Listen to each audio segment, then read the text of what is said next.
May tanong lang ako. Para lang to sa mga taga-bankers Taga-bankers. Hindi, mga bankero. Hindi, nagtatrabaho sa bangko. Diba nag-apply kayo? Nung sa trabaho nila. Nag-apply ba? Ganun ba kayo? May typing test ba kayo? Kasi alam mo yun, yung wala silang katingin-tingin, yung parang mga ganyan na nagtatype ng wala tingin-tingin sa monitor. May typing test ba kayo? Kasi ang bilis ninyo mag-type. Alam mo yun, nung bago-bago pa ako, kasi hindi naman tayo ganun sa computer, hindi tayo ganun ka-literate or maalam sa computer. Hindi natin alam yung mga ganun.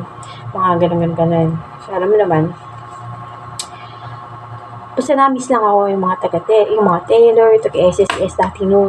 Alam mo lang tingin, yung pindot dito, yung kung pindutin kasi maapektuhan yung tinatype ko dito. Babalik pa ako sa trabaho ko. So, yun, ganun.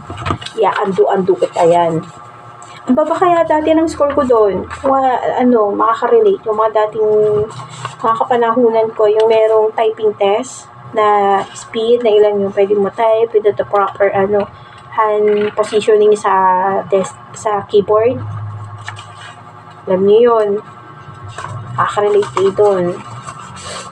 Basta bagsak ako doon. Hindi ako gano'ng kagaling sa pagte-type na gano'n. So, yun lang. Good evening sa inyo.